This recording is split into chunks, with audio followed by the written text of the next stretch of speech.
Uttarakhand global investor summit की ओर ले जा रहे हैं और सीएम पुष्कर सिंह धामी का रोड शो हो रहा है। सीधा वहीं की तस्वीरें आपको दिखाते ले चलते हैं। बांद्रा की गगनचुंबी इमारतों तक, लोकल ट्रेनों की भीड़ भाड़, सिद्धि विनायक मंदिर, ऐसे मिलने वाली शांति और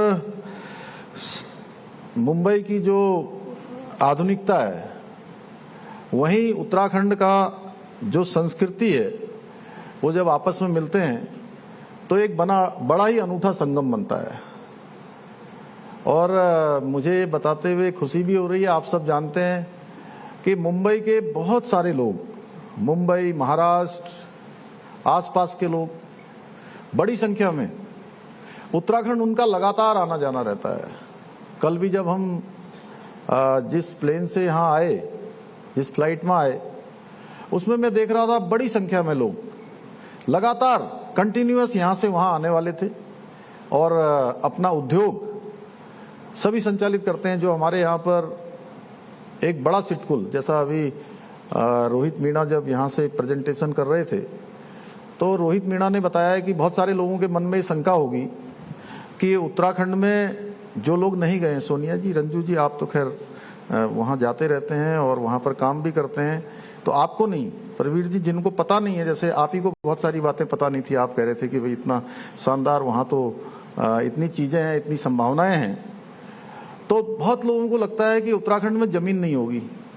उत्तराखंड तो एक हिल स्टेट है, लेकिन मैं आपको बताऊं कि 15,000 एकड़ लैंड पर ऑलरेडी पहले से इंडस्ट्री लगी हुई है वहाँ, और इससे कहीं ज्यादा भी हमारे यहाँ संभावनाएं, और 6-7 हजार एकड़ जमीन हमने ऑलरेडी वहां पर तैयार की हुई है। एक बड़ा लैंड बैंक हमने पहले से ही वहां बनाया हुआ है, इसलिए हमारे पास लैंड की कोई कमी नहीं है, किसी प्रकार की कोई कमी नहीं है। और साथ में जो हमने पॉलिसीज बनाई हैं, सारी पॉलिसीज आप सब लोगों के लिए जो सरल हो, आसानी हो, जिसमें काम करने में किसी प्रकार की कोई परेशानी ना हो, कोई मुश्किल ना आए, उसके भी सारे रास्ते हमने निकाले हैं। भाइयों बहनों, इसलिए मैं आज आप सबके बीच में आया हूं और मैं देख रहा हूं कि जिस प्रकार से अभी यहाँ इतनी बड़ी संख्या है, पूरा का पूरा ये परिसर, पूरा का पूरा ये हॉल जैम पैक्ड ही है, कहीं जगह नहीं बची हुई है।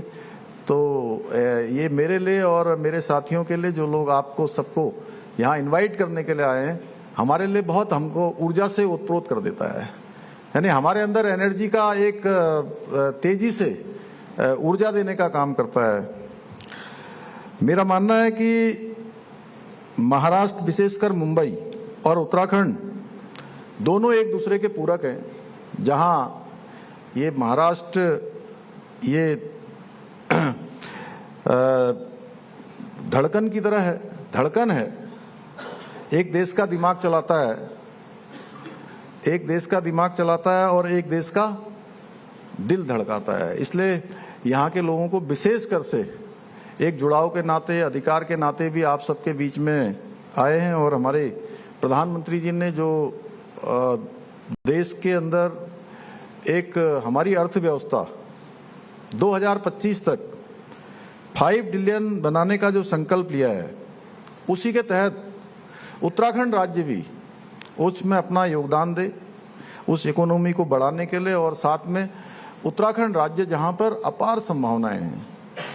अभी मैं पिछले दिनों इंग्लैंड भी गया था, वहां पर लंदन में, लंदन में, बर्मिंघम में और बहुत सारे स्थानों पर जाकर वहां के लोगों से मिला था। उसके बाद अबू धाबी और दुबई में भी रोड शो के माध्यम से, अन्य माध्यमों से, व्यक्तिगत रूप से भी जहां लोगों से मैंने चर्चा करी, तो मैंने देखा कि सभी लोगों ने कहा कि उत्तराखंड में अपार संभावनाएं हैं। जब हम दुबई में जाते हैं तो देखते हैं बड़ी बड़ी बिल्डिंगें हैं। मैंने पहली बार में दुबई गया था, लंबी बिल्डिंग ऐसे देखो तो दिखती ही नहीं है। बुर्ज खलीफा में तो ऊपर चढ़े तो संधू साहब, वो जो है वो जो लिफ्ट चल रही थी, लिफ्ट में भी हवा की आवाज आ रही थी जब ऊपर चल रही थी। तो लेकिन मैं जैसे ही वो बुर्ज खलीफा से बाहर आया, उन्होंने वाटर फाउंटेन और वो शो होना था, 2-3 मिनट का शो हुआ, उसके बाद हम बाहर आए तो अंदर तो एसी चल रहा था और बड़ा अच्छा लग रहा था। जैसे ही हम बाहर आए और गाड़ी का इंतजार करने लगे, मुझे लगता है 10 मिनट हमको इंतजार करना पड़ा। 10 मिनट में हम सारे के सारे रंजू जी जो है सब पसीने से तरबतर हो गए। लेकिन उत्तराखंड में ऐसा नहीं होगा। उत्तराखंड में आप उद्योग लगाएंगे, उत्तराखंड में होटल बनाएंगे, उत्तराखंड में कोई और काम करेंगे तो बाहर जितना टेम्परेचर अंदर जितना हो रहा होगा, बाहर उससे बहुत कम हो रहा होगा। आपको वहां ठंड लगेगी। यानी कि दो अंतर है दोनों चीजों में। एक वहां पर मैन मेड और यहां पर सब कुछ जो है